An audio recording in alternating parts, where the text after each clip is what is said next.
हाँ बेटा, कल कल हम लोग क्वेश्चन नंबर 8 तक कर लिए थे। क्वेश्चन नंबर 9 से स्टार्ट करना है, ठीक है। तो क्वेश्चन नंबर 9 देखिए, एक्सरसाइज 5.3 का क्वेश्चन नंबर 9।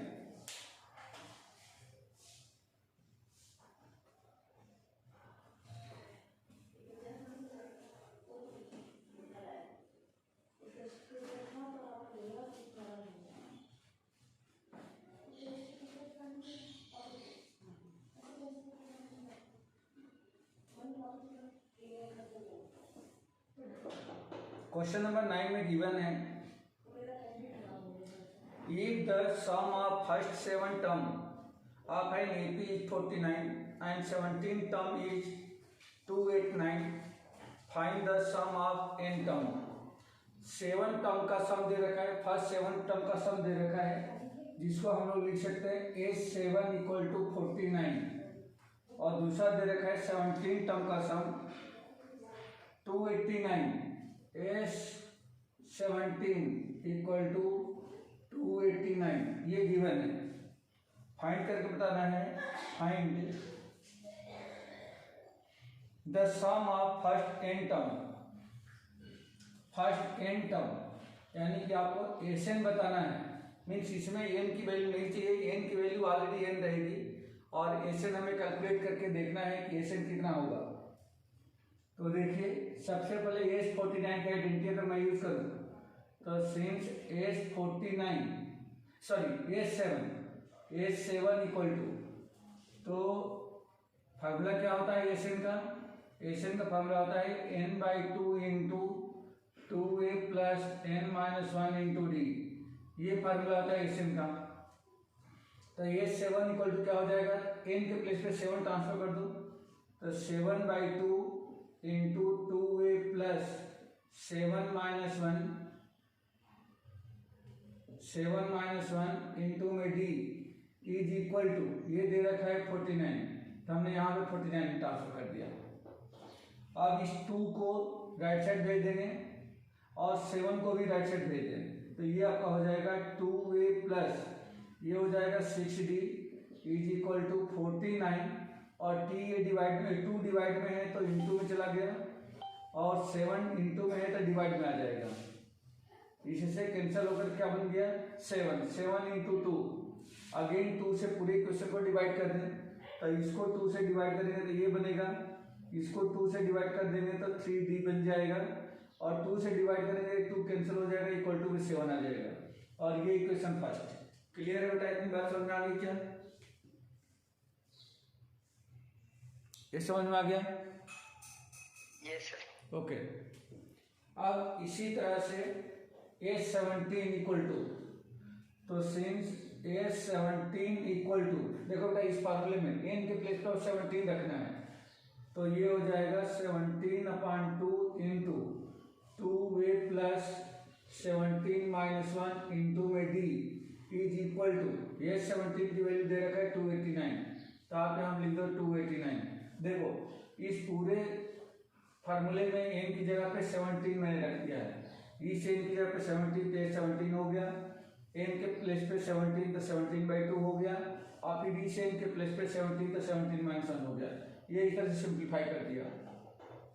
सेम 2 और 17 को राइट साइड भेज देंगे तो ये आपका हो जाएगा 2a plus 17 minus 1 16d is equal to 289 और 2 डिनोमिनेटर में है तो इंटू में गया और 17 न्यूमरेटर में है तो ये डिनोमिनेटर में आ जाएगा। 17 की टेबल से ये कट जाएगा बेटा 17 टाइम में 17 इंटू 17 289 होता है। अब इस पूरे इक्वेशन को 2 से हम लोग फिर डिवाइड कर सकते हैं तो ये हो जाएगा a प्लस 2 से इसको डिवाइड करोगे तो ये d हो जाएगा इक्वल टू यहाँ पे 2 कैंसिल हो जाएगा सिर्फ बचेगा 17 ये इक्वेशन 2। तो इस तरह से हमने दो इक्वेशन बना लिया a और d में। एक पहला इक्वेशन बना है a plus 3d equal to 7, दूसरा बना है a plus 8d equal to 17। अब दोनों इक्वेशन को सॉल्व करेंगे हम लोग जैसे थर्ड चैप्टर में एलिमिनेशन सब्स्टिट्यूशन करते थे उन्हीं दोनों में से किसी मेथड के द्वारा इसको सॉल्व कर लेते हैं। फिर उसके बाद एशियन की आइडेंटिटी लगा देंगे हमें आंसर मिल जाएगा। तो देखो बेटा कैसे सॉल्व करेंगे तो फ्रॉम 1 एंड 2 इन दोनों इक्वेशन से 1 क्या है a plus 3d equal to 7 और दूसरा है a plus 8d equal to 17 a plus 8d equal to 17 और इसका साइन चेंज कर दो नीचे वाले का साइन चेंज करो बेटा। देखो तो ये प्लस है तो minus minus minus a minus a cancel हो गया 3d माइनस 8d ये हो जाएगा माइनस का 5d is equal to 7 minus 17 तो माइनस का 10 therefore d equal to minus 10 upon minus 5 minus से माइनस कैंसिल 5 टू जा 10 इक्वल टू 2 हो गया तो d इक्वल टू हमें मिल गया 2 d इक्वल टू मिल गया 2। ठीक है समझ में आ गया ये? Yes sir. ओके अब ये d की वैल्यू उठा करके इक्वेशन 1 में रख दो तो ये मिल जाएगा 14 1 देखो बेटा इसी 1 में रखना है तो ये के प्लेस पे ये रहेगा प्लस 3 इंटू डी के प्लेस पे 2 रख दो 2 इक्वल टू 7 इक्वल टू 7 तो ये हो जाएगा आपका a प्लस 3 टू जा 6 इक्वल टू 7 या a इक्वल टू 7 और 6 उधर ले जाए तो माइनस का 6 इक्वल टू 1 हो गया तो ये इक्वल टू 1 मिल गया। तो ये और डी हमने फाइंड आउट कर लिया। अब हमें चाहिए एसएन जो हमें फाइंड करना है एसएन। तो एसएन की आइडेंटिटी यही जो लिखे यही लगा दो बेटा since SN equal to n/2 into 2a plus n-1 into D ये हो जाएगा इक्वल टू। अब n को हमें रिप्लेस नहीं करना है क्योंकि n के ही फॉर्मेट में चाहिए तो n जो है n रहेगा यानी n/2 इंटू 2 इंटू और a के प्लेस पे 1 प्लस n-1 इंटू में d के प्लेस पे 2 बस इसको सिंप्लीफाई करना है तो n/2 इंटू 2 प्लस 2 का मल्टीप्लाई कर दो तो 2n-2 ये हो जाएगा प्लस 2 से -2 कैंसिल n/2 इंटू में 2n 2 से 2 कैंसिल हो गया ये हो गया n²। Therefore S N means n term का सम किसके इक्वल मिला तो हमें मिल गया n² के। ये आंसर हो गया यही इसका आंसर है। ठीक है बेटा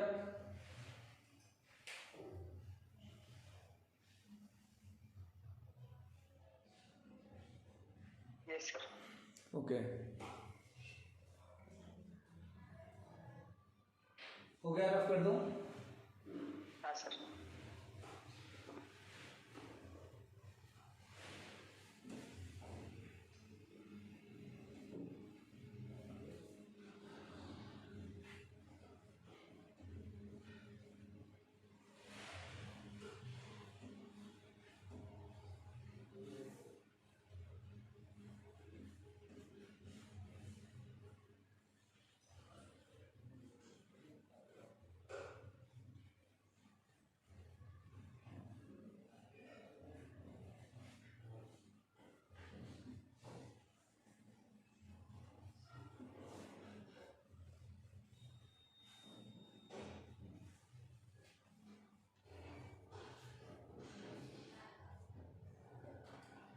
क्वेश्चन नंबर 10 देखिए।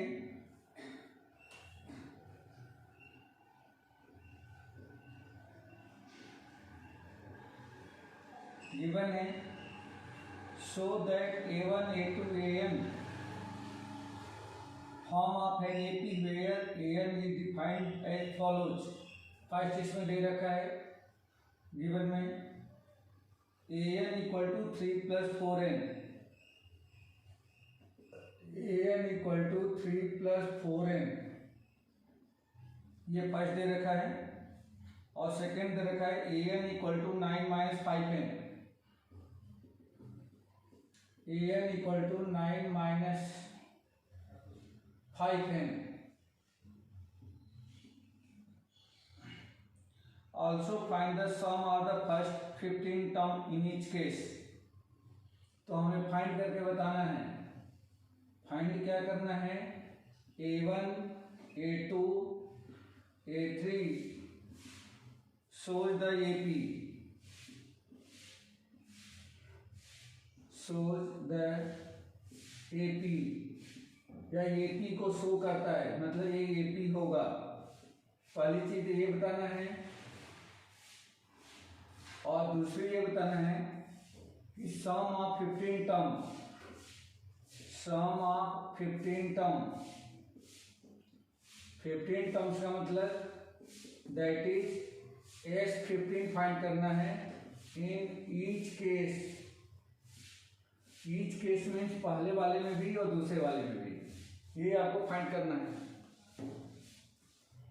देखिए इसका सॉल्यूशन, अगर कोई भी AP का हमें जनरल टर्म लिखना हो तो उसके लिए A और D का होना जरूरी है।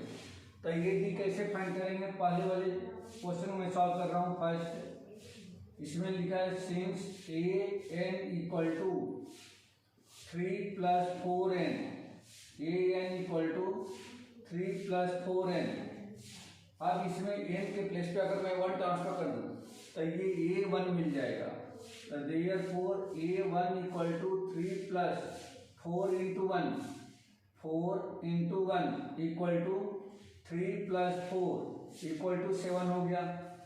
A2 इक्वल टू क्या हो जाएगा, तो 3 + 4 × 2 इक्वल टू 3 + 8 इक्वल टू 11 हो जाएगा। इसी तरह से A3 equal to 3 + 4 × 3 equal to 3 + 12 equal to 15 हो जाएगा। और इस तरह से ये चलता जाएगा। अब इसको यदि मैं लिख दूं तो therefore ये A1 क्या मिल गया 7, A2 क्या मिल गया 11, A3 क्या मिल गया 15 डैश। अब इसका कॉमन डिफरेंस चेक कर लो बेटा कि कॉमन डिफरेंस अगर सेम आ रहा है तब तो AP को शो करेगा। तो since common difference D equal to 11 - 7 equal to 4 या D इक्वल टू अगर यहाँ से निकाल दूँ तो 15 - 11 इक्वल टू 4 मीन्स A2 - 7 या A3 - A2 दोनों सिचुएशन में कॉमन डिफरेंस 4 है। तो therefore A1 A2 A3 shows the AP या AP को शो कर रहा है बेटा, ये जो है AP को शो कर रहा है। ठीक है, तो ये पहले क्वेश्चन का फर्स्ट पार्ट हो गया। अब ये कह रहा है कि S15 चाहिए, तो इसी में S15 देख लो। S15 कितना हो जाएगा, since Sn equal to n/2 × 2a + n - 1 × D। therefore S15 is equal two means इसके 15 टर्म का सम, n के प्लेस पे हमने 15 रख दिया तो यहाँ भी आ जाएगा 15/2 × 2a। ये इक्वल टू कितना है first term 7 plus 15 - 1 × D। D equal to हमने कितना निकाला 4, तो इसमें रख दो। अब इसे कैलकुलेट कर दो सिंपल।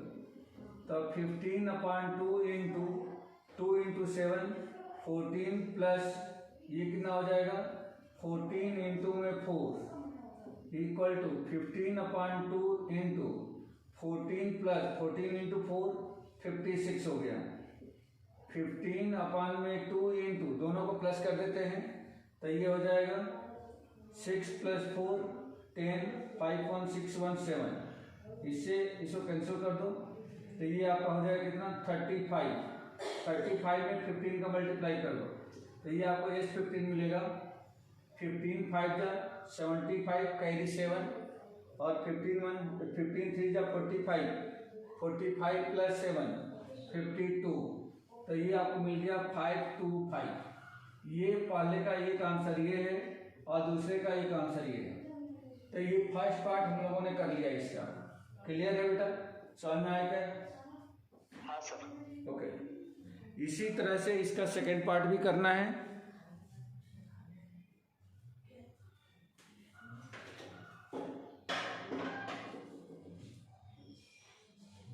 सेकंड पार्ट देखिए इसका। सेकंड पार्ट में जो दिया गया है an equal to 9 minus 5n लिखा है। Since an equal to 9 minus 5n तो देयर को यहाँ भी अगर a1 निकालना चाहे फर्स्ट टर्म तो फर्स्ट टर्म कैसे निकलेगा? 3 के प्लेस पे 1 लिख दें तो ये हो जाएगा 9 minus 5 into 1 equal to 9 minus 5 equal to कितना हो गया 4। a2 इक्वल टू n के प्लेस पे 2 लिखना है तो 9 माइनस 5 इंटू 2 यानी कि 9 माइनस 10 इक्वल टू माइनस का 1। a3 निकाल लें तो ये हो जाएगा क्या 9 minus 5 into 3 equal to 9 minus 15 equal to minus का 6। तो ये हमें मिल गया यहाँ से सीक्वेंस। देयरफॉर सीक्वेंस क्या मिला? सीक्वेंस से मिल गया 4 माइनस 1 माइनस 6 डैश डैश। अब इसको चेक करना है कि एपी में है या नहीं है तो एपी में चेक कर लेते हैं। Since common difference d equal to minus 1 minus 4 तो माइनस 1 माइनस 4 क्या हो जाएगा -5। a2 माइनस 7 कर दिया है। एंड दूसरा common difference d equal to a3 minus a2 ये हो जाएगा -6 माइनस 1 यानी कि -6 प्लस 1 इक्वल टू माइनस का 5। तो यहाँ पे कॉमन डिफरेंस क्या आ रहा है? सेम आ रहा है, दोनों में -5 आ रहा है तो हम लिख सकते हैं therefore it is in AP या a1 a2 a3 dash in AP या एपी में है। क्लियर हो गया? इतनी बात समझ में आ गई? Yes sir. ठीक है, अब इस वाले क्वेश्चन में भी हमें सम ऑफ 15 टर्म फाइंड करना है तो फिर वही formula since Sn equal to n by 2a plus n minus 1 into D तो देयरफॉर s n के प्लेस पे 15 कर दें तो S15 मिल गया।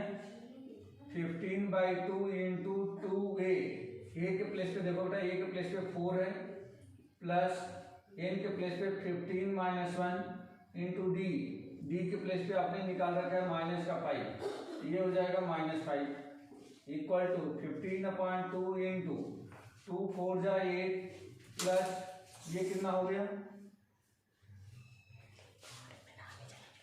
ये हो जाएगा 14 इंटू में माइनस का 5 15/2 इंटू 8 प्लस और 14 इंटू -5 ये हो जाएगा माइनस का 70 इक्वल टू 15/2 इंटू ये -62 हो जाएगा 8 माइनस 70 इसे कैंसिल कर लें तो ये हो जाएगा 31 मीन्स ये हो गया 15 इंटू माइनस का 31 मल्टीप्लाई कर दो तो 15 1 जा 15 कैरी 1 और 15 3 जा 45 प्लस 1 46 माइनस का तो देयरफॉर S15 इक्वल टू मिल गया -645। ये इसका आंसर है। तो ये का आंसर इसका ये और इसके पहले का आंसर ए भी एपी में है। क्लियर है बेटा? ये पूरा दिख रहा है ना? हाँ सर। कंप्लीट दिख रहा है ना? हाँ सर। हाँ। Okay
question number 11।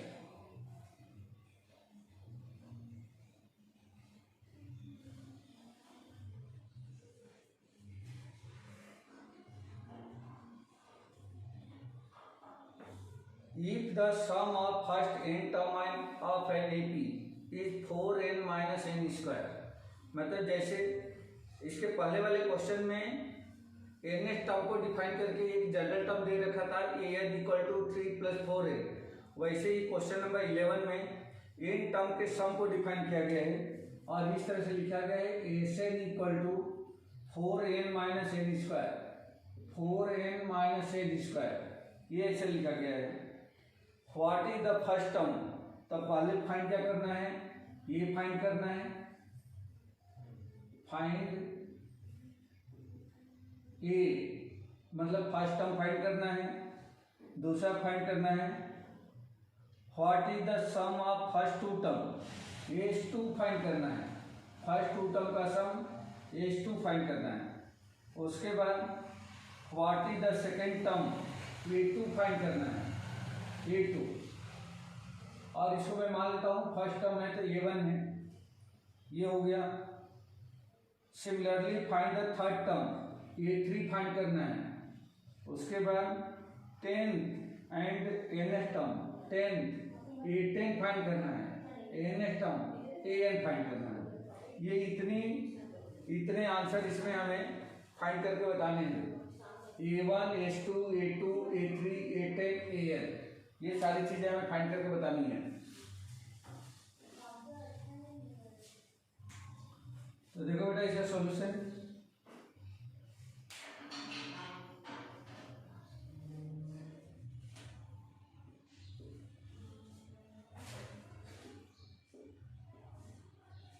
हमारे पास डेफिनेशन है since Sn equal to 4n minus n square. अब एक एग्जाम्पल पहले समझो बेटा, यहाँ पे देखो, जैसे मान लो कि कोई अगर AP दे रखा है 2, 4, 6, 8, इस तरह से कोई AP दे रखा है, तो इसमें अगर बोला जाए कि पहला टर्म क्या है तो आप ये बताओगे 2 है। अगर ये पूछा जाए कि फर्स्ट टर्म का सम कितना है, फर्स्ट टर्म का सम कितना है, फर्स्ट वन टर्म का सम, तो भी बोलोगे 2 ही है, क्योंकि पहले एक टर्म का सम 2 है, दो टर्म का सम 2 प्लस 4 यानी 6 है, तीन टर्म का सम 2 प्लस 4 प्लस 6 इक्वल टू 12 है। तो पहला टर्म और फर्स्ट टर्म का सम, ये दोनों बातें की होती है, तो जो A1 होता है वही S1 होता है। तो यहाँ से हम लोग निकाल सकते हैं since A1 is equal to S1। आपके आंसर में भी ये दे रखा है, सॉरी क्वेश्चन में भी ये थोड़ा सा हिंट के रूप में दे रखा है। देयरफॉर इसकी जगह पे A1 निकालने के लिए मैं n की जगह पे 1 कर दूं तो S1 इक्वल टू क्या हो जाएगा, 4 माइनस 1 का स्क्वायर, 4 × 1 4 माइनस 1 इक्वल टू 3, तो A1 इक्वल टू 3 मिल गया। आया बेटा ये समझ में? Yes sir. ओके, अब इसी तरह से अब आपको S2 निकालना है, तो S2 तो बहुत सिंपल है, n की जगह पे 2 रख दो, S2 इक्वल टू जहां जहां n है वहां 2 रख दो, तो 4 × 2 माइनस 2 का स्क्वायर, 4 × 2 8 माइनस 2 का स्क्वायर 4, 8 माइनस 4 ये हो गया 4, तो S2 इक्वल टू हमें मिल गया 4। अब हम लोगों को फाइंड करना है A2।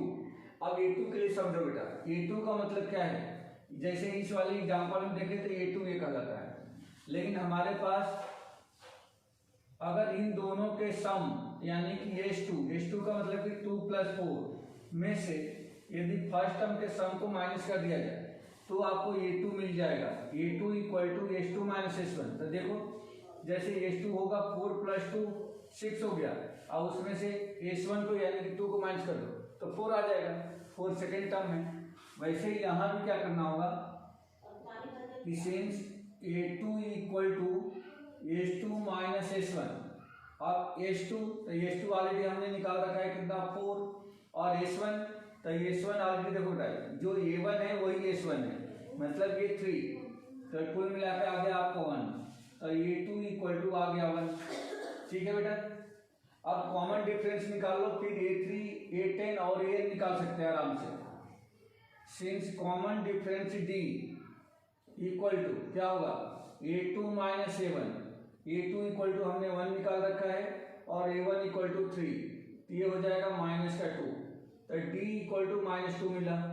अब पूछा गया है a3, तो देयरफॉर a3 को क्या लिख सकते थे a प्लस 2d, a3 को, और ये का मतलब क्या है a1 है, तो a1 इक्वल टू क्या निकाल रखे 3 प्लस 2 इंटू डी के प्लेस पे, डी के प्लेस पे माइनस का 2 है, equal to 3, 2 into minus 2 minus 4 equal to minus का 1, तो ये 3 इक्वल टू माइनस 1 मिल गया। अब हमें चाहिए a10, तो a10 इक्वल टू क्या होगा, a10 को क्या लिख सकते हो बेटा बताओ, a10 को क्या लिख सकते हो आप, हाँ सर। a10 को क्या लिख सकते हो, जैसे a3 को a प्लस 2d लिखा, वैसे a10 को क्या लिख सकते हो a plus a9, a plus 9d, a plus 9d, तो a के प्लेस पे क्या लिखना है, a के प्लेस पे 3 प्लस 9 इंटू और d के प्लेस पे क्या लिखना है -2, तो ये हो जाएगा 3 9 माइनस 2, 9 इंटू -2 -18 इक्वल टू हो जाएगा माइनस का 15, तो ये 10 इक्वल टू हो गया माइनस का 15। अब हमें चाहिए an, तो an इक्वल टू n के प्लेस पे कुछ भी ट्रांसफर नहीं करना है, n के प्लेस पे n ही रहेगा, तो ये होगा since an equal to a plus n minus 1 into d, a और डी की वैल्यू ट्रांसफर कर दो, तो a के प्लेस पे 3, a के प्लेस पे 3 प्लस n माइनस 1 और d के प्लेस पे माइनस का 2, इसको सिंप्लीफाई कर दो, तो 3 minus 2 into n minus 2n plus का 2, 3 प्लस 2 5 माइनस 2n, तो an इक्वल टू हो गया 5 माइनस 2n, तो ये का आंसर ये है an का, एक आंसर ये है a10 का, एक आंसर ये है a3 का, ये d नहीं पूछा गया है, a2 पूछा गया है, s2 पूछा गया है और a1 पूछा गया है। ठीक है बेटा, क्लियर है? Yes sir.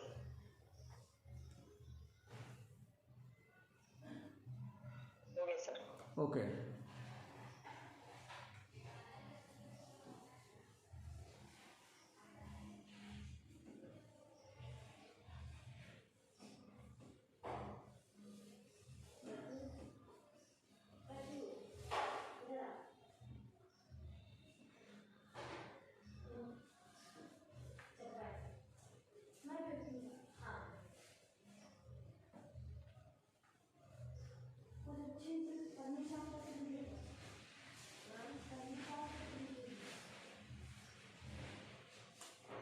Question number 12.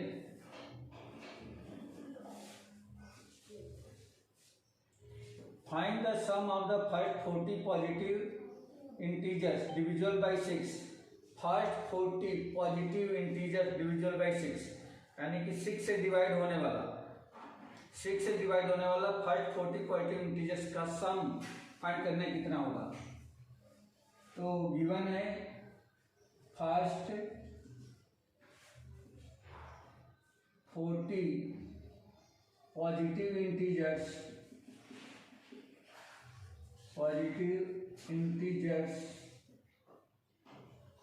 Divisible by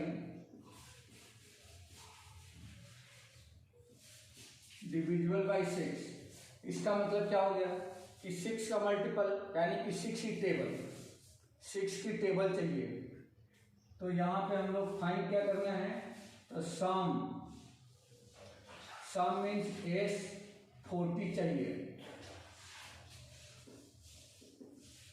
S40 मतलब इसी का 6 जो 40 जो है पॉजिटिव इंटीजर्स हैं जो 6 से डिवाइड होते हैं उनका सम चाहिए। तो यहाँ पे S40 हमें फाइंड करना है। अब पहले तो AP लिखे इसका, तो AP क्या होगा, since AP first 40 positive integer divisible by 6 यानी कि 6 टेबल, तो क्या लिखेंगे 6 12, 18 डैश 2 कितना 40 टर्म्स तक, 40 टर्म्स तक। अब यहाँ से फाइंड कर लो हियर क्या क्या हमारे पास है, a इक्वल टू यानी कि फर्स्ट टर्म है 6, कॉमन डिफरेंस डी मिल जाएगा हमें 12 माइनस 6 इक्वल टू 6, और n इक्वल टू मिल गया 40, n इक्वल टू मिल गया 40, रख दो इसमें फार्मूले में। तो since Sn equal to n by 2 into 2a plus n minus 1 into D, therefore S40 is equal to 40 upon में 2 into a equal to 6 है प्लस n, फिर 40 माइनस 1 इंटू डी, तो d इक्वल टू 6 आया है। इसको simplify कर दो तो आंसर मिलेगा, ये 2 से जब इसको कैंसिल करेंगे तो ये हो जाएगा 20, 6 2 12 प्लस ये हो गया 39 इंटू में 6। कैलकुलेशन समझ में आ रहा है बेटा, कैलकुलेशन क्लियर हो रहा है? ओके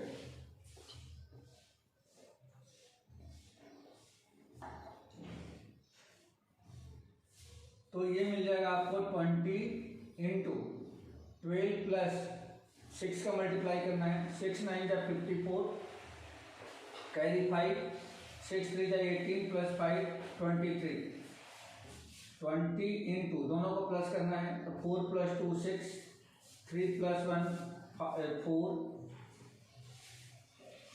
एंड 2 1 2 हो जाएगा, ठीक है। 4 प्लस 2 6, 3 प्लस 1 4, 2 का 2 हो गया, इनको मल्टीप्लाई कर दें 0, 2 6 जा 12, 2 4 जा 8 1 9 और 2 2 जा 4, तो therefore S40 यानी कि first 40 positive integer divisible by 6 क्या हो जाएगा, इज इक्वल टू 4920, यही आंसर है बेटा, यही इसका आंसर है। Okay sir, okay sir.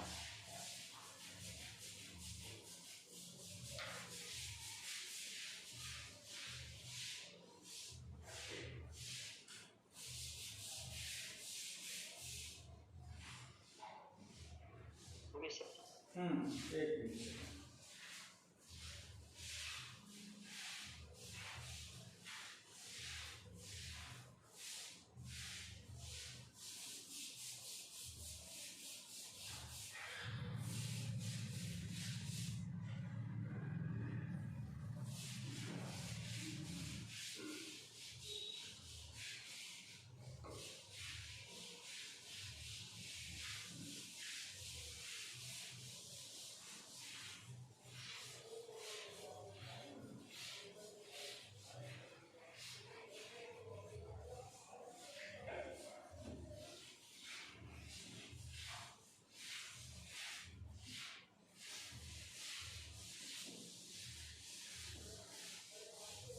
Question number 13,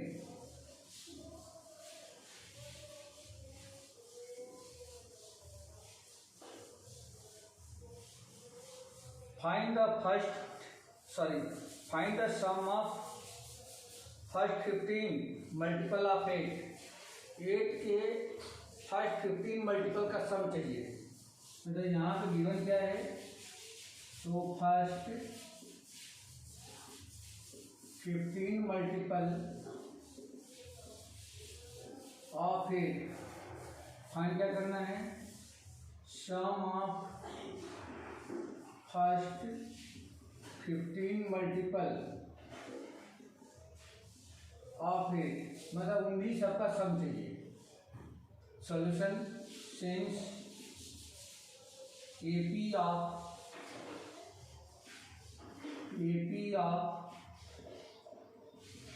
first 15 multiple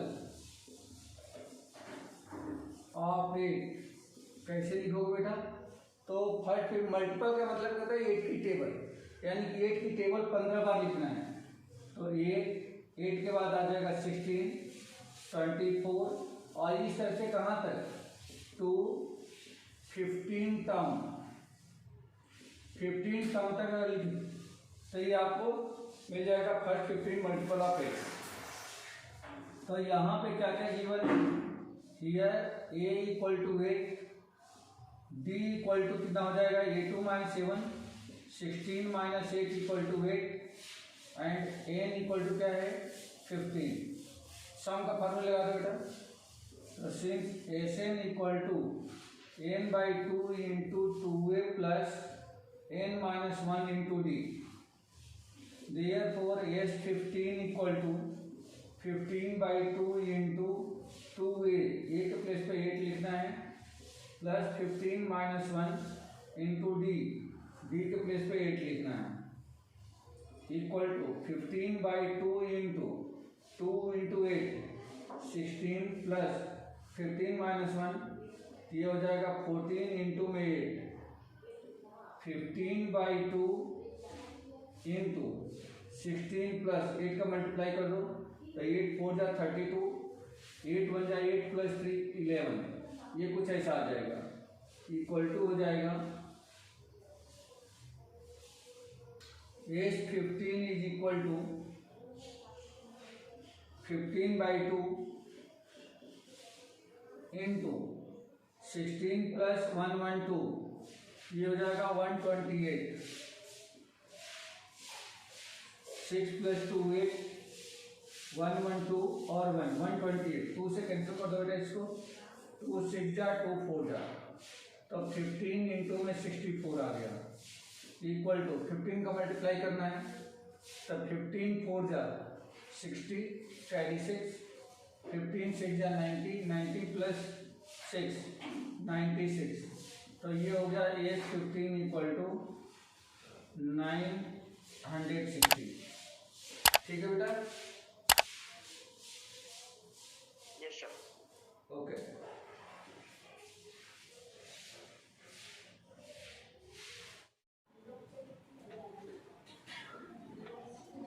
हाँ बेटा देखिए एक्सरसाइज 5.3 में question number 14, find the sum of odd numbers between 0 and 50। Find the sum of odd numbers between 0 and 50। 0 और 50 के बीच में जितने भी ऑड नंबर्स होंगे उन सब का सम चाहिए।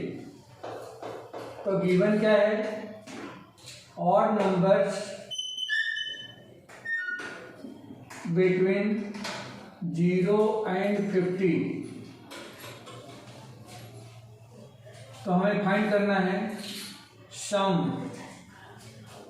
इन सभी नंबर्स का, यानी कि 0 और 50 के बीच में जितने भी ऑड नंबर्स होंगे उनका सम हमें चाहिए, सम।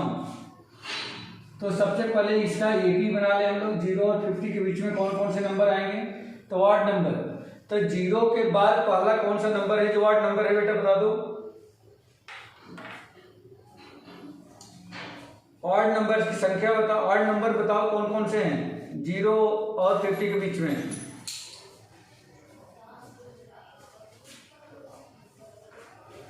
वन सर ऑड नंबर मतलब, ऑड नंबर का मतलब जो 2 की टेबल में नहीं आते हैं।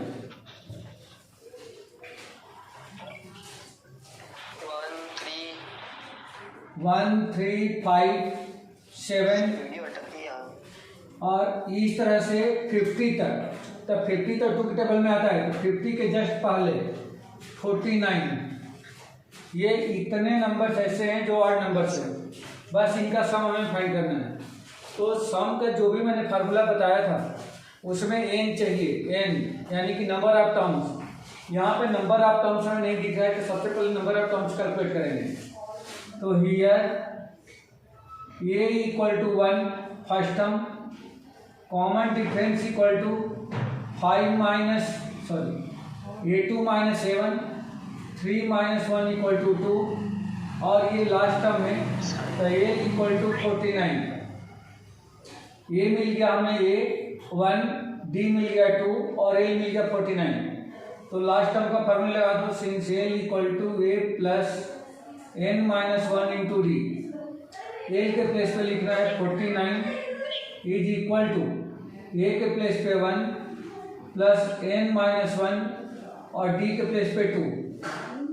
1 को लेफ्ट साइड में ट्रांसफर करेंगे तो ये हो जाएगा 49 माइनस का 1 is equal to n minus one into में 2, 49 माइनस वन ये हो गया 48 और 2 ये इंटू में, जब 2 को ट्रांसफर करोगे लेफ्ट साइड में तो डिवाइड में आ जाएगा, equal to n minus one 48/2 ये कितना हो जाएगा 2 2 जा 2 4 जा, मतलब ये हो गया 24 माइनस वन को लेफ्ट साइड में लाएंगे तो plus one equal to n, या n equal to 24 plus one 25, तो ये n इक्वल टू मिल गया हमें 25।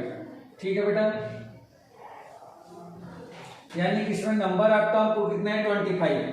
अब सम की फॉर्मूला लगा दो बेटा, तो सिंस Sn इक्वल टू, देखो लास्ट टर्म हमारे पास है तो छोटा वाला फार्मूला n/2 इंटू ए प्लस एल का लगा सकते हैं, क्योंकि ऑलरेडी हमारे पास n मिल चुका है, ये भी हमारे पास है और l भी है, तो इसमें रख दें आंसर मिल जाएगा। तो therefore s n equal to 25 है, तो s 25 is equal to n/2, तो 25/2 इंटू ए प्लस एल, ए के प्लेस पे 1 और एल के प्लेस पे 49 इक्वल टू 25 इंटू 1 प्लस 49 ये हो जाएगा 50। 25 का 50 मल्टीप्लाई कर दें तो 25 इंटू 50 ये हो जाएगा 125 पे 1 0, तो ये 25 इक्वल टू हमें मिल गया 1250। ठीक है बेटा, आया समझ में? हाँ, तो ये 0 से 50 के बीच में जितने भी ऑड नंबर्स हैं उनका सम 1250 होगा।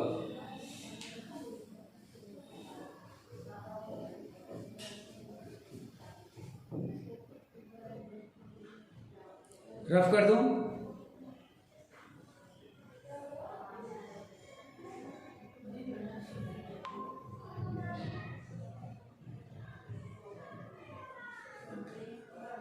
रफ कर दूं?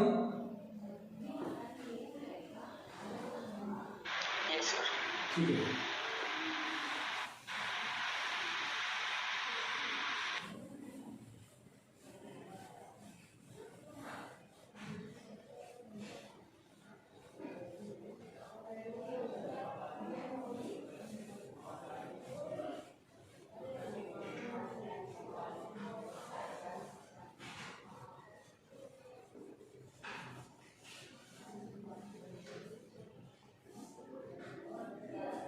Question number 15,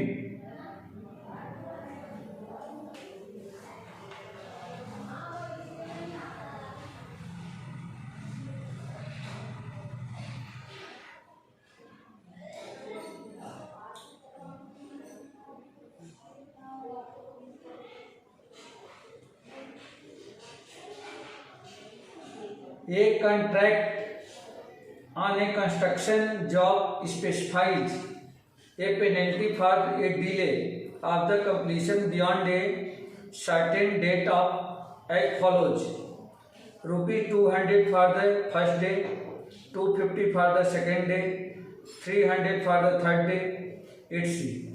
The penalty for each succeeding day being rupees 50 more than for the preceding day.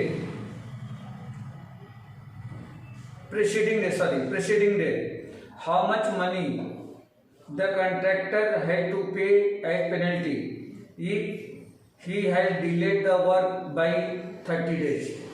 ये कह रहा है कि कंस्ट्रक्शन का वर्क है जो जिसका कंस्ट्रक्शन 30 डेज का है और 30 डेज में उस काम को कंप्लीट करना है, लेकिन वह अपने जो ड्यू डेट है उससे अगर लेट होता है तो एक दिन लेट होता है तो उसको 250 पे पेनल्टी के रूप में, उसको 200 रुपीज पेनल्टी के रूप में देना है। अगर 2 दिन होता है तो 250 देना है, 300 होता है तो 300 देना है, 4 दिन होता है तो 350 देना है, मतलब पर डे उसको 50 रुपीज इंक्रीज करके देना है। और इस तरह से बता रहे हैं कि अगर पूरा वर्क 1 मंथ के लिए यानी कि 30 डेज के लिए डिले हो जाता है तो उस कंट्रैक्टर को कुल कितना रुपया पेनल्टी के रूप में पे करना पड़ेगा। तो देखो बेटा इसमें दे रखा है क्या, penalty for delay work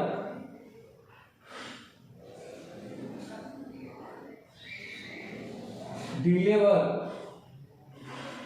250 sorry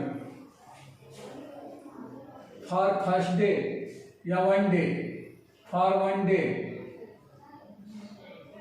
rupees 200 for 2 days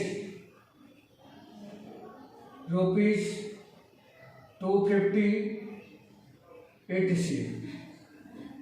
और क्या दे रखा है, number of days, number of delay day, ये नंबर ऑफ डे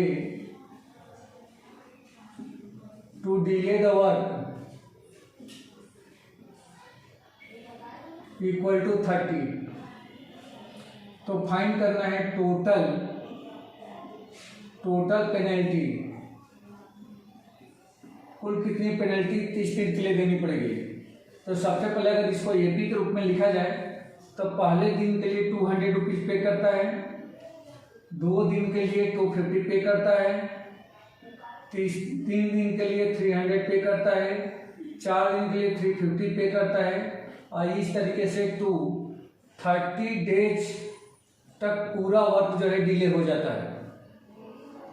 तो यहाँ से हमें क्या क्या मिल गया, तो सिंस ए का मतलब कि फर्स्ट टर्म 200 मिल गया, डी कितना मिल जाएगा, तो 250 minus 200 A2 minus A1 equal to ₹50 मिल जाएगा, एंड एन इक्वल टू, तो एन इक्वल टू 30 है, 30 डेज के लिए डिले हो गया तो एन इक्वल टू 30. तो सिंस अगर सम के आइडेंटिटी लगा दे, S n equal to n/2 into 2a plus n-1 into D. तो therefore total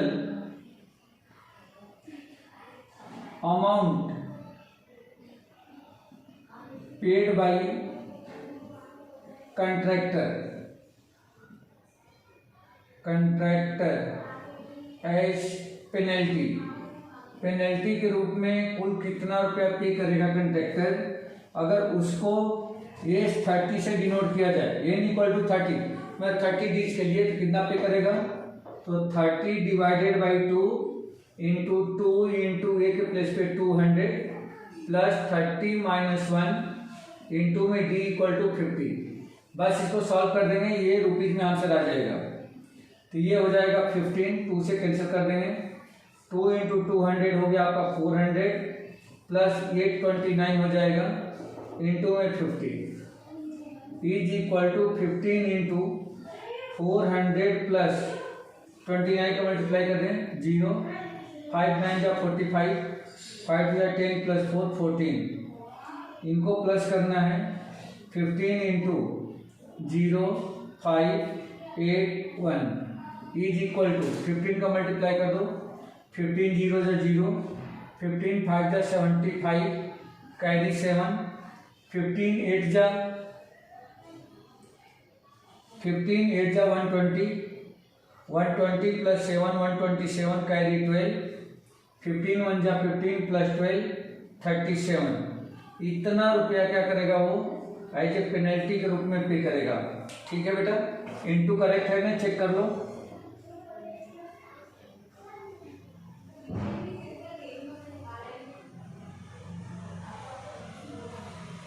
one 850 multiplied by 15 27 आएगा. सर ब्लर हो गया है, क्लियर नहीं. हाँ 1 मिनट, 27 आएगा, 27750. ठीक है, इतना रुपये पे करेगा.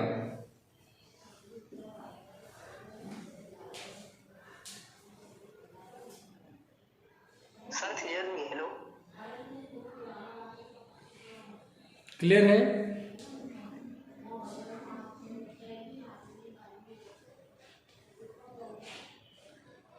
अब क्लियर है क्या? सर क्लियर नहीं है मेरा सर.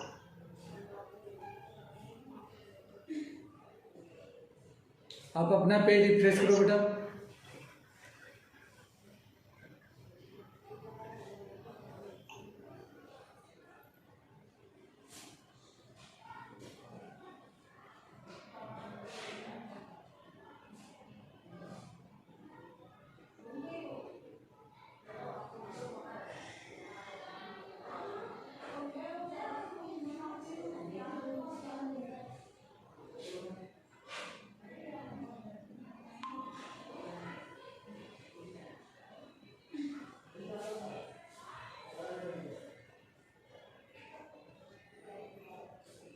सर क्लियर है, ठीक है। ठीक है।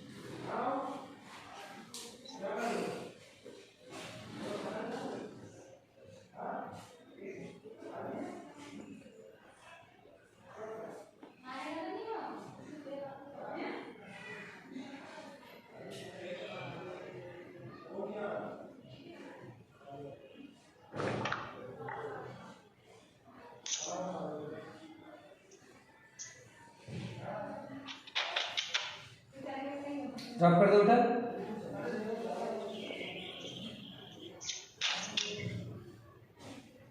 ड्रॉप कर दो।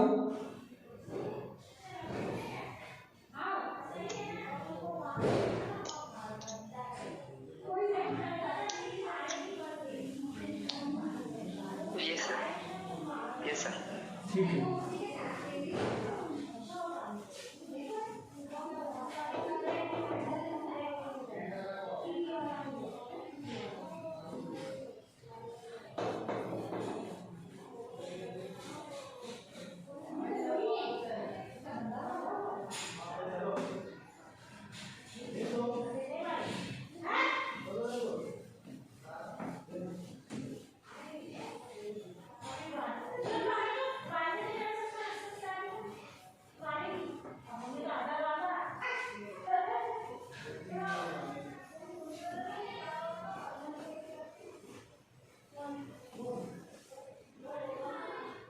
क्वेश्चन 16 देखिए।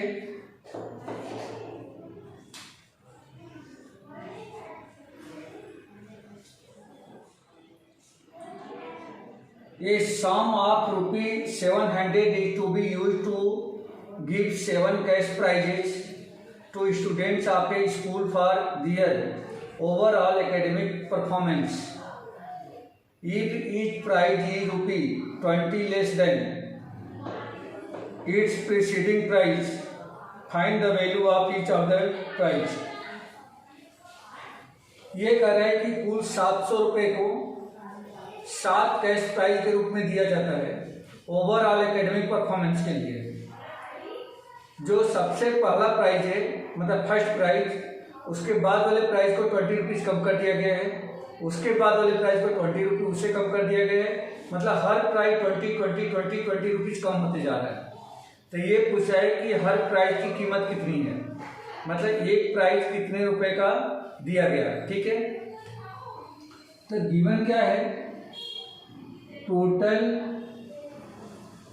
Prize amount is equal to ₹700 ये है। एंड नंबर ऑफ प्राइज कितने हैं, number of prizes is equal to 7। एक प्राइज की कीमत कितनी है, तो हर प्राइज की कीमत 20 रुपीज़ कम होती जा रही है। तो हमें फाइंड करना है cost of each prize, cost of each prize, हर प्राइज की कीमत कितनी है। तो मैं मान लेता हूँ कि let first prize be of ₹X या first prize equal to ₹X मान लिया हमने। देयरफॉर सेकेंड प्राइज कितने की हो जाएगी, ये हो जाएगा X माइनस 20 का। थर्ड प्राइज कितनी की हो जाएगी, तो X माइनस 20 माइनस 20 मीन्स ये हो गया X माइनस 40 का। इस तरीके से फोर्थ प्राइज कितनी की होगी, तो X minus 40 minus 20 equal to X minus 60 का। फिफ्थ प्राइज कितनी की होगी, X minus 60 minus 20 equal to X minus 80 rupees का हो जाएगा।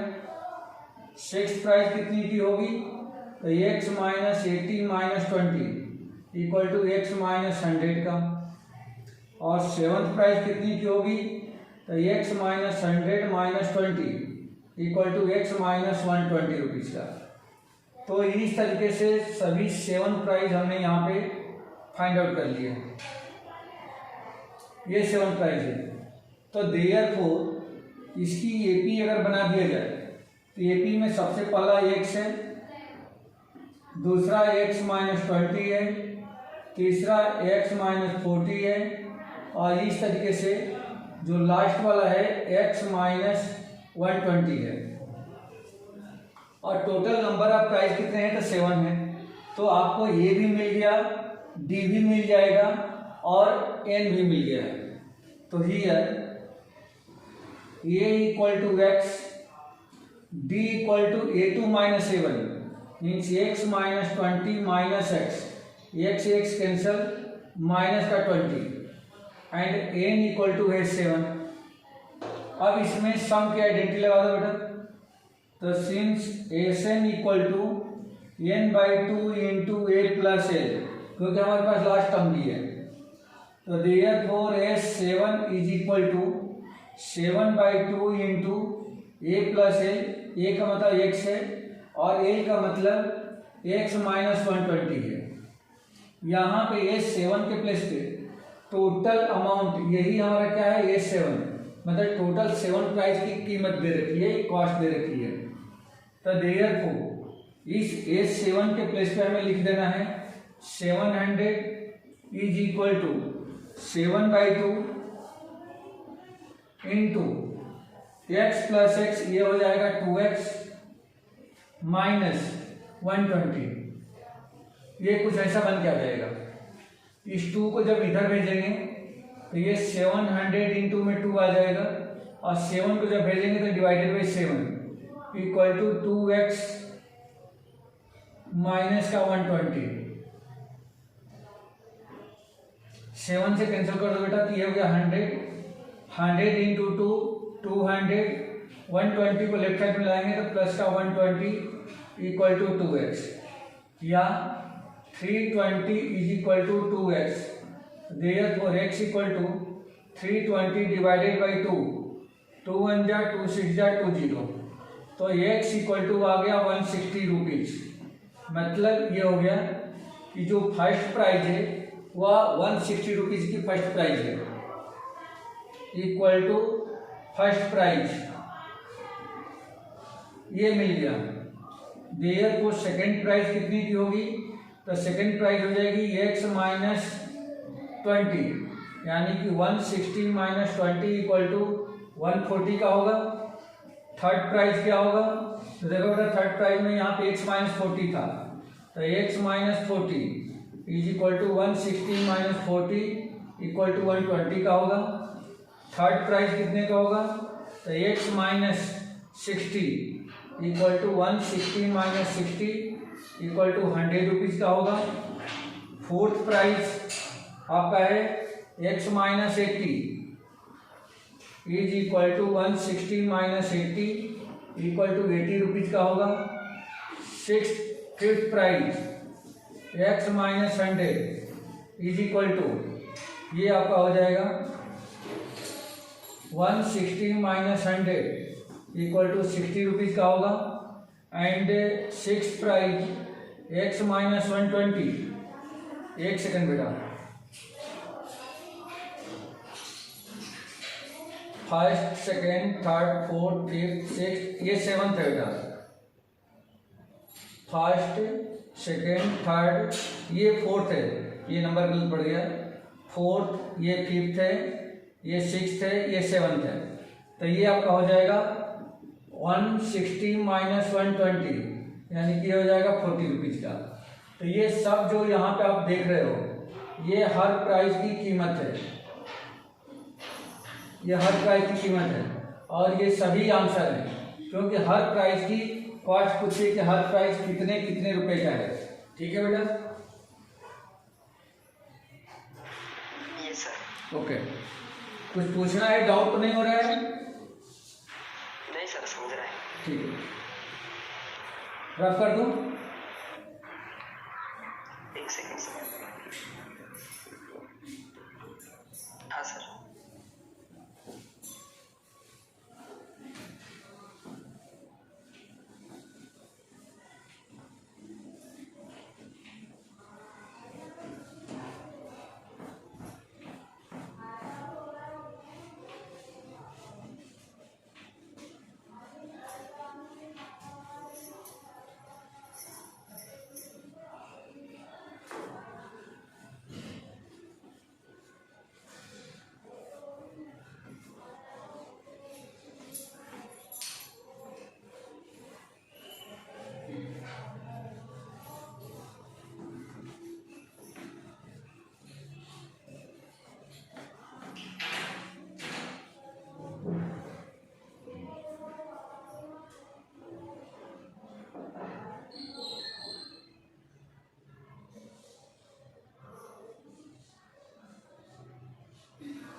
और चलिए नेक्स्ट क्वेश्चन देखिए।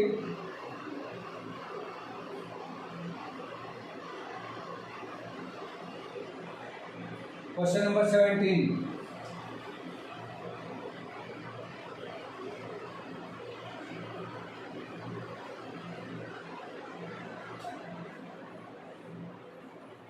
क्वेश्चन नंबर 17 में दिया गया है, in a school student thought of a planting trees in and around the school to reduce air pollution. It was decided that the number of trees that each section of each class will plant will be the same as the class in which they are studying. That is, section of class first will plant one tree, a section of class second will plant two trees, and the section so on till class 12th. There are three sections of each class. How many trees will be planted by the student? ये करें किसी school में first से लेकर के 12th तक के students हैं और सारे स्टूडेंट ट्री प्लांटिंग करना चाहते हैं। कंडीशन ये रखा गया है कि जो स्टूडेंट जिस क्लास में पढ़ता होगा उतने ही प्लांट को प्लांट करेगा। अब जैसे हर सेक्शन में हर क्लास में तीन सेक्शन है, तो फर्स्ट क्लास का जो सेक्शन है हर सेक्शन एक प्लांट करेगा, सेकेंड क्लास का सेक्शन 2 प्लांट को प्लांट करेगा, थर्ड क्लास का सेक्शन 3 प्लांट को प्लांट करेगा। तो इस तरीके से 12th क्लास वाला जो सेक्शन है वह हर सेक्शन 12 प्लांट्स को प्लांट करेगा। ये करें टोटल कुल कितने प्लांटेशन हो गए। तो देखो बेटा, गिवन क्या है, first to 12th class which have 3 section each, and each section plants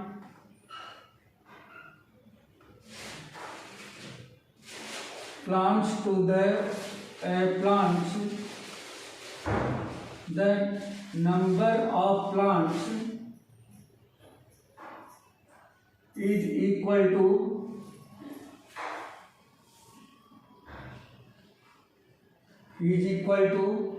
section of which class, जिस क्लास का सेक्शन है उतने ही प्लांट को एक सेक्शन प्लांट करेगा। फाइंड करना है total number of plants planted by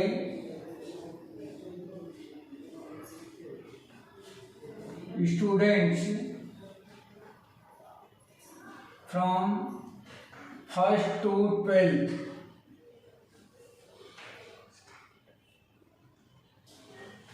Each section planted, the number of plants is equal to section of it। ठीक है बेटा, तो इस तरह से दिया गया है। अब इसको हम कैसे सॉल्व करेंगे तो समझ लो बेटा। जैसे मान लो कि ये फर्स्ट क्लास का सेक्शन है, फर्स्ट क्लास है, ये सेकंड क्लास है, ये थर्ड क्लास है, और इस तरीके से ये मान लो कि ये 12th क्लास है। ये ऐसा क्लासेस बांट दिया गया है। फर्स्ट सेक्शन में कुल 3 सेक्शंस हैं, फर्स्ट क्लास में 3 सेक्शंस हैं, सेकेंड क्लास में भी वैसे ही 3 सेक्शंस हैं, थर्ड क्लास में भी सेम 3 क्लासेज हैं, 3 सेक्शंस हैं थर्ड क्लास में, और 12th क्लास में भी 3 सेक्शन हैं। ये इस तरह से हर क्लास के 3 सेक्शन हैं। फर्स्ट क्लास का स्टूडेंट जो है पहला सेक्शन 1 प्लांट को, दूसरा सेक्शन भी 1 प्लांट को, तीसरा सेक्शन भी 1 प्लांट को प्लांट करता है। सेकेंड क्लास के स्टूडेंट्स पहले सेक्शन के 2 प्लांट, दूसरे सेक्शन के 2 प्लांट, तीसरे सेक्शन के भी 2 प्लांट प्लांट करते हैं। ये इस तरह से एक कंडीशन है। थर्ड क्लास का स्टूडेंट है तो 3 AB3 और 12th क्लास का स्टूडेंट है तो कितना लगाएगा 12 एंड 12। मीन्स जो सेक्शन जिस क्लास का है हर सेक्शन उतने ही नंबर ऑफ प्लांट को प्लांट करेगा। अब यहाँ पे देखें तो फर्स्ट क्लास के द्वारा टोटल नंबर ऑफ प्लांट्स कुल कितने लगाए गए, तो ये हो जाएगा 3। सेकेंड क्लास के द्वारा कितने प्लांट लगाए गए, तो 2 + 2 + 2 यानी कि 6। थर्ड क्लास के द्वारा कुल कितने प्लांट लगाए गए, तो 3 + 3 + 3 यानी कि 9। और इसी तरह से डैश डैश कर लें तो 12th क्लास के द्वारा कुल कितने प्लांट लगाए गए, तो 12 + 12 + 12 यानी कि 36। आया क्या बेटा समझ में, तो ये एपी बन गया।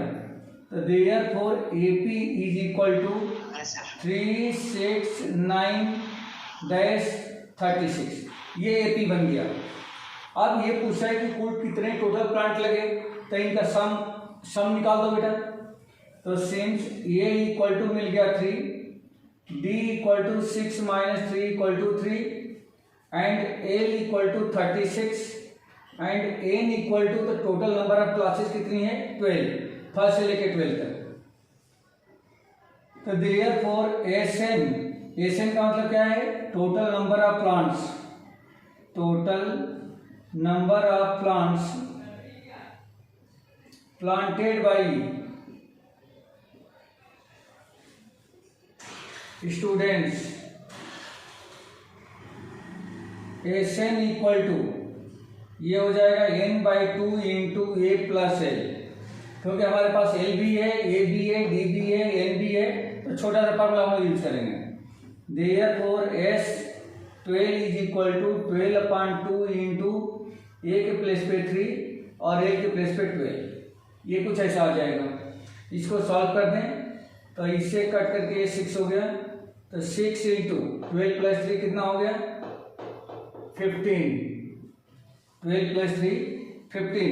एक मिनट बेटा, सॉरी यहाँ पे एल के प्लेस पे 36 लिखना है, ये 36 होगा। तो 36 + 3 कितना हो गया 39, मल्टीप्लाई कर दो, इनको मल्टीप्लाई करो तो 6 × 9 = 54, कैरी 5, 6 × 3 = 18 + 5 23। तो total number of plants planted by students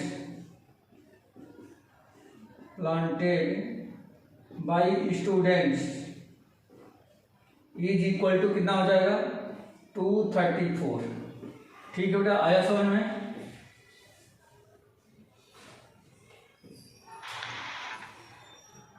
yes sir. Okay,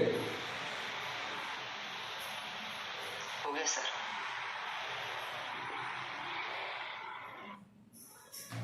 रख कर दो। हाँ सर।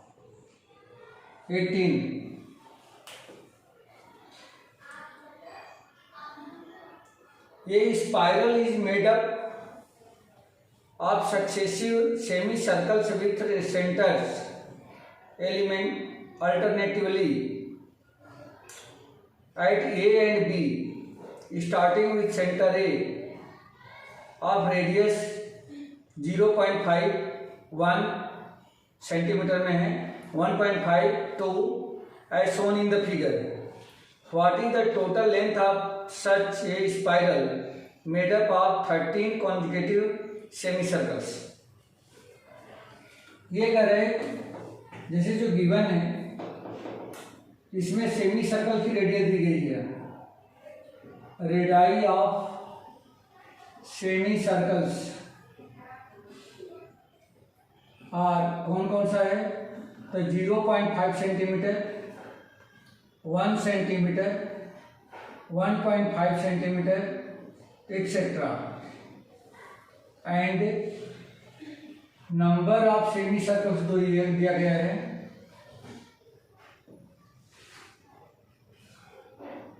इज इक्वल टू 13 दे रखा है। फाइंड करना है लेंथ ऑफ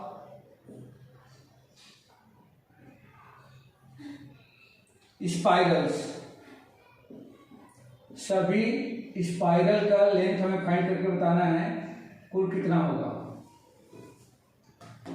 तो देखो बेटा, सबसे पहले क्या बताना चाह रहे हैं, करें कि दो सेंटर से, एक ए है और एक यहाँ पे बी है, ए से बी ये पहली रेडियस है जो 0.5 सेंटीमीटर की है, यहाँ से एक सेमी सर्कल इस तरह से आ रहा है, फिर ये इस तरह से उसकी रेडियस 1 सेंटीमीटर हो जाती है, ये ऐसे बढ़ते जा रहा है, ठीक है। तो पहले की radius r1 equal to 0.5, r2 ये इसका 1 सेंटीमीटर है, यहाँ पे दे रखा है, फिर r3 1.5 सेंटीमीटर। तो ये सेमी सर्कल्स की रेडियस है बेटा, सेमी सर्कल की रेडियस है। जैसे ईस्ट वाले सेमी सर्कल का रेडियस सेंटर ये होगा, तो ईस्ट वाले सेमी सर्कल का सेंटर ये हो जाएगा, फिर ईस्ट वाले सेमी सर्कल का सेंटर ये हो जाएगा। इस तरीके से ए बी आपस में चेंज होते जा रहे हैं। अब सबसे पहले मैं क्या करूँ कि पहला जो सेमी सर्कल है इसकी लेंथ निकाल लेते हैं। तो since r1 is equal to दे रखा है 0.5 सेंटीमीटर, देयरफॉर इसकी लेंथ कितनी हो जाएगी, तो length of first semi circle, जिसको अगर मैं a1 से डिनोट करूं तो ये हो जाएगा जैसे पूरे सर्कल की लेंथ, जिसको हम लोग सर्कमफ्रेंस बोलते हैं, वो किसे हम डिनोट फाइंड करते हैं तो 2πr से, जहाँ पे r उसकी रेडियस होती है। तो 2πr तो पूरे सर्कल की सर्कमफ्रेंस होता है, हमें सिर्फ हाफ से ये इतना ही चाहिए, तो कितना हो जाएगा 2πr। r की जगह पे क्या है, जैसे मान लो कि r1 मैंने लिया है, लेकिन ये सेमी सर्कल है तो अपान में 2 कर देंगे, तो 2 से 2 कैंसिल, क्या हो जाएगा πr1 हो गया। अब πr1 का मतलब कितना हो गया 22/7 इंटू r1 के प्लेस पे 0.5। अगर इसको सिंप्लीफाई कर दें तो ये हो जाएगा 11/7 सेंटीमीटर। ये पहले सेमी सर्कल का क्या आ गया, लेंथ आ गई। अब इसी तरह से जो दूसरा सेमी सर्कल है इसकी length of second semi circle, इसको मैं अगर a2 से लिखूं तो कितना हो जाएगा। अब ये तो 2 से 2 वैसे ही कैंसिल होगा, πr2 डायरेक्ट लिख लो, तो 22/7 इंटू, और r2 के प्लेस पे क्या लिखना है, r2 के प्लेस पे 1, देखो दूसरी रेडियस कितनी है 1, यानी कि हो गया आपको 22/7 सेंटीमीटर। इस तरीके से a3 a4 a5 हम सभी कितने 13 स्पाइरल की लेंथ निकाल सकते हैं। तो AP अगर हम बना दें तो AP इक्वल टू क्या बनेगा, देखो बेटा, पहला A1 क्या है 11/7, A2 क्या है तो 22/7, इस तरह से डैश डैश कहाँ तक to 13 spirals, semi circular spiral, 13 semi circular spiral.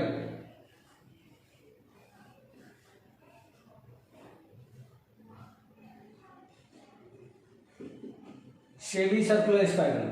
अब इनका सम चाहिए, तो देखो बेटा A इक्वल टू हमें मिल गया है क्या 11/7, तो since A equal to 11/7, B equal to क्या हो जाएगा, तो A2 - A1, यानी कि 22/7 माइनस 11/7 इक्वल टू 11/7। अगर डिनोमिनेटर सेम है तो डायरेक्टली न्यूमरेटर को हम लोग क्या कर सकते हैं, माइनस कर सकते हैं। एंड n इक्वल टू कितना दे रखा है 13, total number of semi circular spiral कितना है 13 है। अब ये सम की आइडेंटिटी लगा दो बेटा, तो since Sn equal to n/2 into 2a plus n-1 into d, ये कुछ ऐसा आ जाएगा।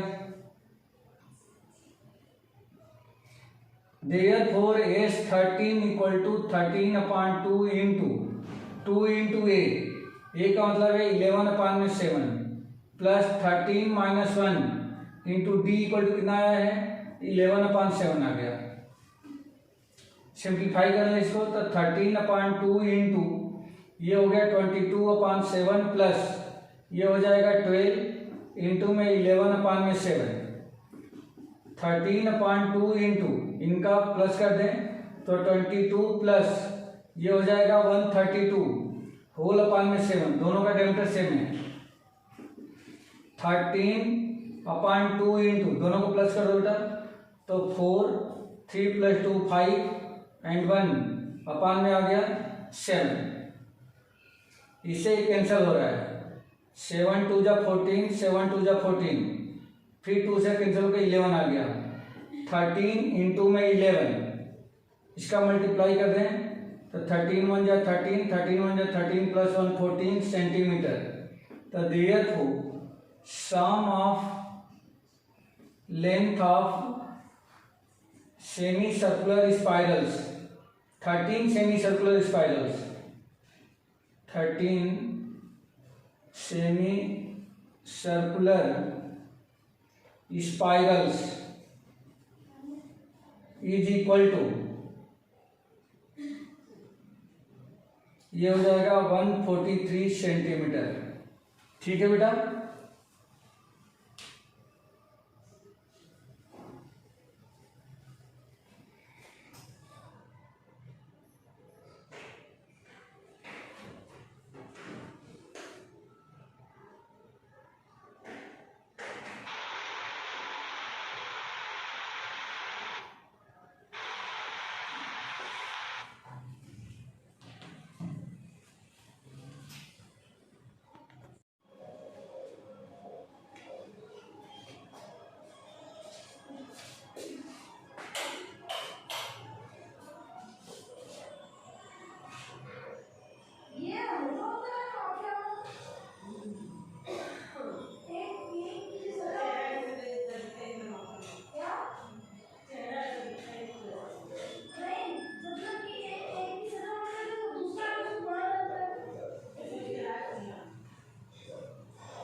हाँ बेटा क्लियर है दिख रहा है विजुअल है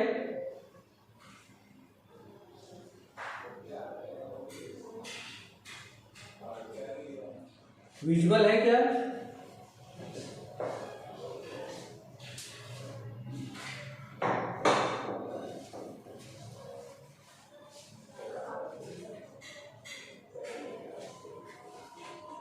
चलो क्वेश्चन नंबर 19 देखिए 5.3 का क्वेश्चन नंबर 18 तक फिनिश हो चुका था। Question number 19 200 logs are stocked in the following manner 20 logs in the bottom 19 in the next row 18 in the row next to it and so on. In how many rows are there 200 logs placed and how many logs are in the top row? इसे बोला गया है कि ये 200 logs total है total logs equal to 200 bottom में बिल्कुल नीचे पहले 20 लॉग्स रखे गए हैं उसके ऊपर 19 रखे गए हैं उसके ऊपर 18 रखे गए हैं कुछ इस तरह से अरेंज किया गया है जैसे सबसे पहले 20 रखे गए हैं 1 2 3 4 5 6 7 8 9 10 11 12 13 14 15 16 17 18 19 20 सबसे पहले 20 रखे गए हैं बॉटम में उसके ऊपर 19 रखे गए हैं 1 2 3 4 5 इस तरीके से इस वाले में 19 रखे गए हैं इसमें 20 हैं इसमें 19 रखे गए हैं उसके ऊपर वाले में इसमें 18 रखा गया है 18 इस तरीके से ये सब अरेंज कर दिया गया है अब हम लोग को ये फाइंड करके बताना है कि सबसे टॉप रो में, यानी कि सबसे ऊपर वाली रो में कुल कितने लॉग्स होंगे, और दूसरा क्वेश्चन इसमें कुल कितनी रो बनेगी ये बताना है बेटा, ठीक है। तो total number of logs equal to 200 है। फाइंड करना है number of rows and number of logs in top row. ये दो चीजें हम लोगों को फाइंड करके बतानी है यहाँ पे। तो देखो बेटा सॉल्यूशन, सबसे पहले हमें क्या करना है, इन्हीं का एपी बना देते हैं। जो यहाँ पे 200 लॉग्स दिया गया है यही क्या है, सम है, यानी कि टोटल नंबर ऑफ लॉग्स है। अगर एपी इसको बना दिया जाए तो एपी क्या बनेगा, सबसे पहले 20 है, फिर 19 है, फिर 18 है, और इस तरह से ये अरेंज कर दिया गया है। तब यहाँ से हमें क्या क्या मिल रहा है, सिंस एसएन का मतलब टोटल नंबर ऑफ लॉग्स, ये दे रखा है 200।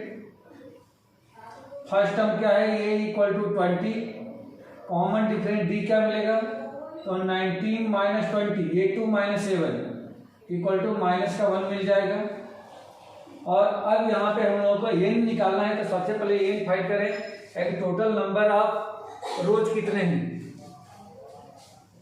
तो since SN equal to n/2 into 2a plus n-1 into D, ये कुछ ऐसा आएगा। एसएन के प्लेस पे 200 इज इक्वल टू n के प्लेस पे ऐसे ही रखना है क्योंकि n हमें फाइंड करना होगा।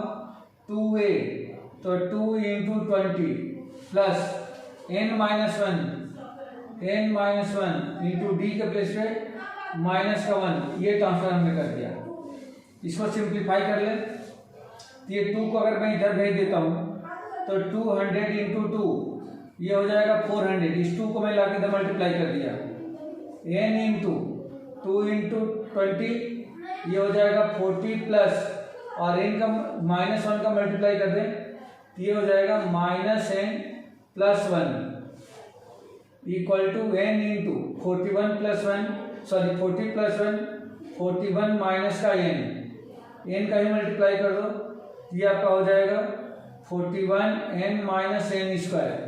सबको लेफ्ट साइड ट्रांसफर करो तो ये क्वाड्रेटिक इक्वेशन बन जाएगा, और ये हो जाएगा n square minus n square इधर आया तो प्लस n स्क्वायर हो जाएगा, माइनस 41n और प्लस 400 तो ऑलरेडी है, ये इज इक्वल टू 0। ये कुछ ऐसा आ जाएगा, ठीक है बेटा, ये समझ में आ गया। Yes sir. ओके, अब इसको फैक्टर कर लो या फार्मूले मेथड लगा करके n की वैल्यू फाइंड कर लेते हैं।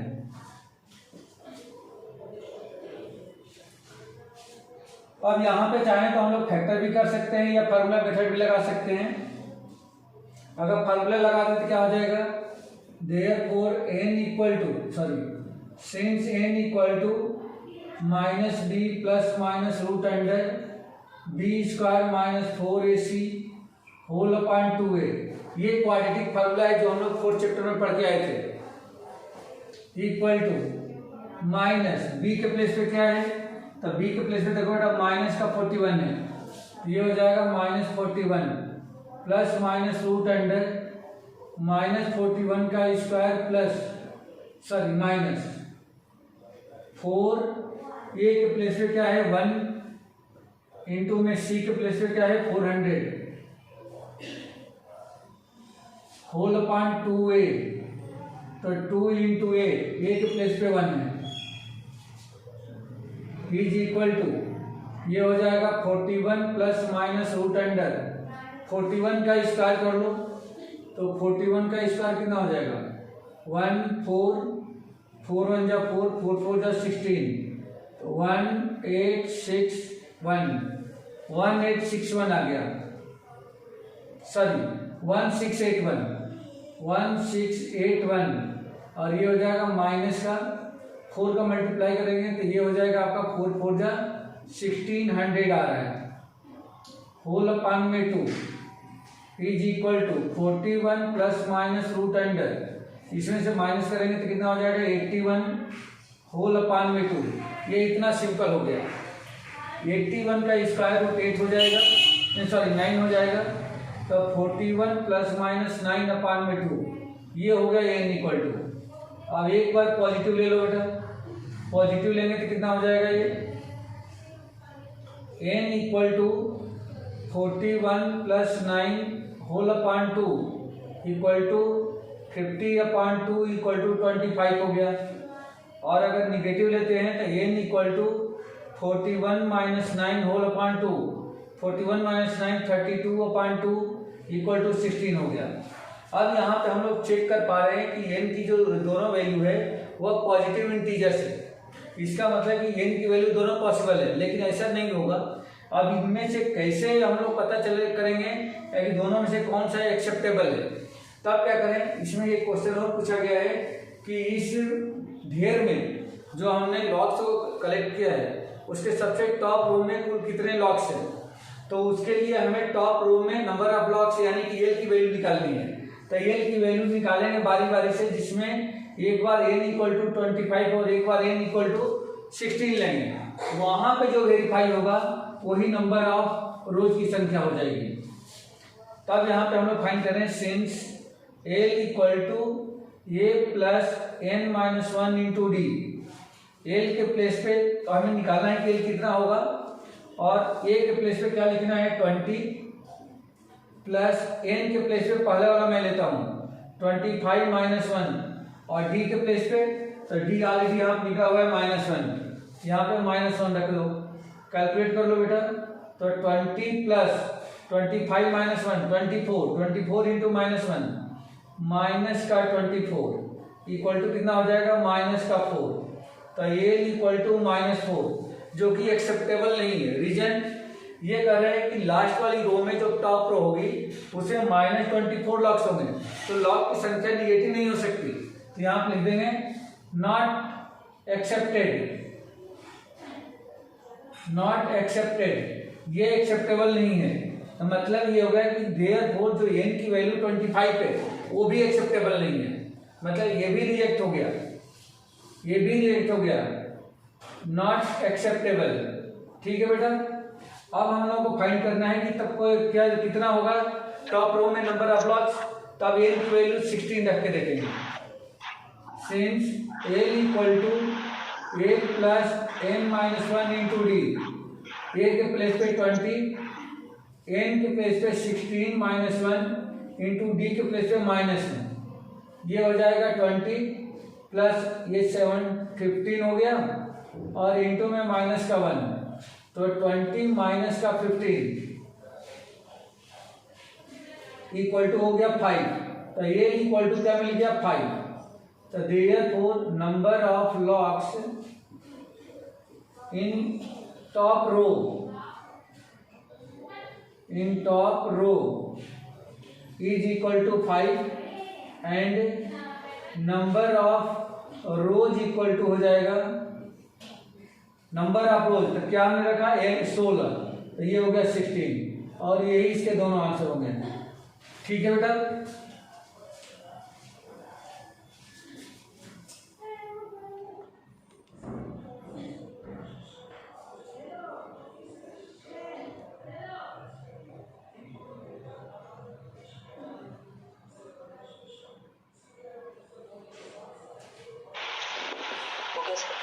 Okay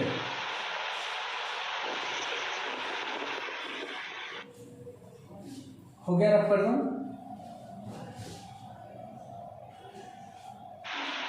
yes sir. ठीक है बेटा।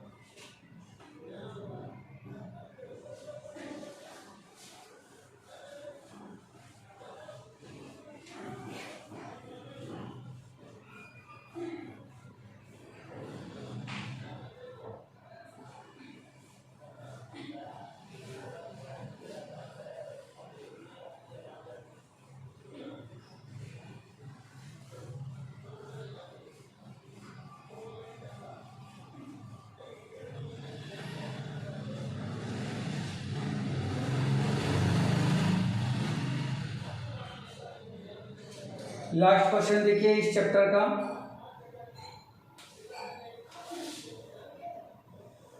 Question number 20।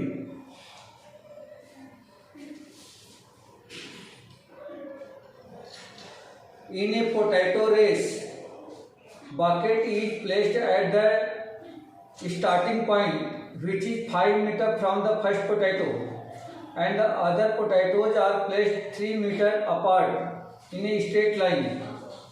There are 10 potatoes in the line. A competitor starts from the bucket, picked up the nearest potato, runs back with it, drop it in the bucket, runs back to pick up the next potato, runs to the bucket to the drop it in, and she continues in the same way until all the potatoes are in the bucket. What is the total distance the competitor has to run? ये बताना है। तो समझो बेटा, ये कह रहा है कि कंपटीटर है और इस तरह से कुछ एक पोटैटो रेस हो रहा है। यहाँ पे एक बकेट रखी गई है और इस बकेट से पहली पोटैटो 5 मीटर की डिस्टेंस पर रखी गई है, 5 मीटर, और उसके बाद से 3 मीटर पे पोटैटो रखी गई है, 3 metre, again 3 metre, again 3 metre, और इस तरह से टोटल पोटैटो की संख्या जो है वो कितनी है? 10 पोटैटोज।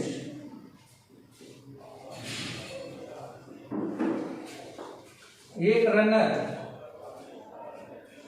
जो कि यहां से रन करता है,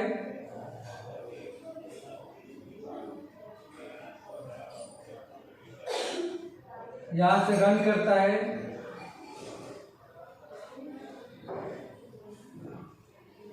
यहां से रन करता है और जाता है, इस पोटैटो को पिकअप करता है, इस पोटैटो को उठा करके यहां से रन करना शुरू किया, यहां से गया और इस पोटैटो को पिकअप किया, 5 मीटर चल के गया और फिर उस पोटैटो को उठाया, ला करके इस बकेट में यहाँ पे डाल दिया।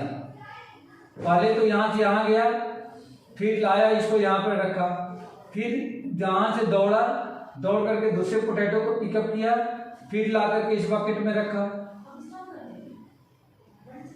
फिर उसके बाद तीसरे पोटैटो को पिकअप किया, फिर ला करके इस बकेट में रखा। इस तरह से लास्ट पोटैटो को पिकअप करता है और ला करके इस बकेट में रखता है। यहाँ पे 2 तरीके के वो कर रहा है, एक पोटैटो को पिकअप कर रहा है, एक पोटैटो को पिकअप कर रहा है और ला करके बकेट में क्या कर रहा है? पुट कर रहा है। पहले एक पोटैटो को उठाया, बकेट में रखा, फिर दौड़ के गया, दूसरे पोटैटो को उठाया, फिर लाके बकेट में रखा। इस तरीके से 1 बाई 1 पोटैटो को उठाता है और इस तरह से लास्ट में यानी कि जो 10वें नंबर पोटैटो है उसको भी ला करके बकेट में रखता है। अब ये बताना है कि इसके द्वारा टोटल कुल कितना डिस्टेंस कवर किया गया, बस ये हमें फाइंड करके बताना है। ठीक है बेटा, क्वेश्चन समझ में आ गया क्या आपको? Yes sir. ओके, अच्छा, डिस्टेंस जो है फर्स्ट पोटैटो की बकेट से डिस्टेंस 5 मीटर है, दूसरे की अब 3 मीटर इस तरीके से रखा गया है। लास्ट 2 पोटैटो के बीच में भी, मतलब बाकी सबके बीच की डिस्टेंस सेम है। अब यहाँ पे क्या हमें मिलेगा? अगर मैं 1 साइड की डिस्टेंस निकाल लूँ, उसी का डबल करके दूसरी साइड का भी निकाल लेते हैं, या तो हम लोग ये भी कर सकते हैं कि एक पोटैटो के लिए वह बकेट के पास से जाता है, फिर ला करके रखता है, तो टोटल डिस्टेंस कितनी चला, बस ऐसे भी लोग निकाल सकते हैं, एक बार में निकल जाएगा। तो देखिए गिवन क्या है, number of potatoes is equal to 10। Find करना है total distance runs by runner. ये हमें फाइंड करके बताना है। अब सबसे पहले हम लोग एपी फॉर्म करें यहाँ पे। तो देखो बेटा समझो इसको, ये रनर जो है कहाँ से चल रहा है, बकेट के पास से। बकेट के पास से ये गया, पहले पोटैटो को उठाया, तो कुल कितना डिस्टेंस चला, यहाँ से यहाँ तक कुल कितना डिस्टेंस चला, 5 मीटर। 5 मीटर डिस्टेंस यहाँ से यहाँ चला, और फिर उठा करके ला करके इस बकेट में रखा, तब 5 मीटर गया और 5 मीटर लौट के आया। समझ में आया क्या?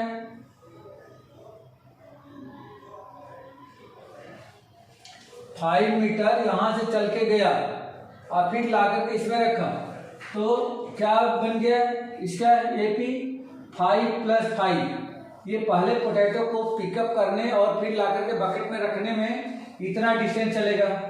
अब दूसरे पोटैटो के लिए देखो बेटा, फिर यहाँ से यहाँ गया तो 5 मीटर ए और 3 मीटर ए, 5 + 3 8 मीटर गया, और फिर रिटर्न जब हुआ तो फिर 8 मीटर रिटर्न होकर आया 8। ये कुछ ऐसा बन जाएगा। अब तीसरे के लिए देखो बेटा, तीसरे के लिए यहाँ पे गया तो 5a + 3 + 3, तो 5 + 3 8 + 3 11, यानी 11 मीटर गया और 11 मीटर फिर लौट करके आया। इस तरह से कुल कितने, तो 10 पोटैटोज को ऐसे किया उसने, 10 पोटैटोज को उसने पिकअप किया लास्ट पोटैटो तक। और इसको सिंप्लीफाई कर दें तो ये हो जाएगा आपका 10, ये हो जाएगा 16, ये हो जाएगा 22 dash 2 10 potatoes.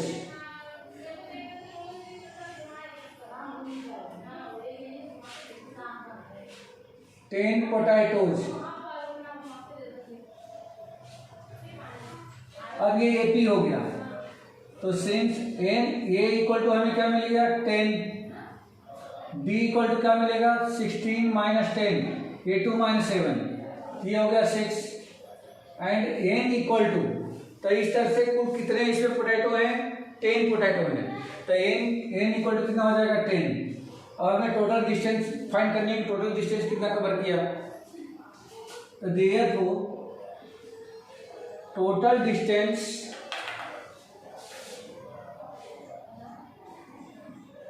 covered by runner will pick up to 10th potato and put in bucket, यानी कि 10वें पोटैटो को उठाने और फिर वहां से लाकर इस बकेट में रखने तक टोटल डिस्टेंस कितना चला। तो अगर मैं इसको ए से डिनोट करूं तो ये हो जाएगा n/2 × 2a + n - 1 × d। n कितना है, तो n इक्वल टू क्या है अपना 10, तो 10/2 × 2a, ये इक्वल टू 10 है, प्लस n - 1 यानी कि 10 - 1 × d, तो d इक्वल टू 6 है। ये कुछ ऐसा आ गया। ये आपका हो जाएगा 2 से काट देंगे तो ये हो जाएगा 5 × 10 × 2 20, प्लस ये हो जाएगा 9 × 2 में 6 इज इक्वल टू 5 × 20 प्लस 9 6 जा 54 हो गया, इज इक्वल टू 5 × 54 प्लस 20, ये हो गया 74,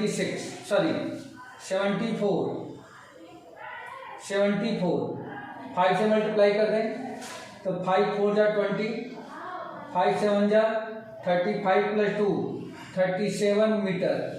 तो टोटल डिस्टेंस कितना हो गया 370 मीटर। मतलब रनर जो है बकेट से हर एक पोटैटो को उठाता है और ला करके बकेट में रखता है। इस तरह से अगर सारे पोटैटो को उठा करके बकेट में रख दे, उस समय तक टोटल उसके द्वारा चली गई डिस्टेंस या कवर की गई डिस्टेंस कितनी हो जाएगी 370 मीटर होगी। आया बेटा समझ में आपको, क्लियर है?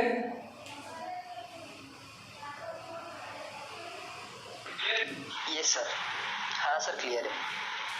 ओके, हाँ सर क्लियर है।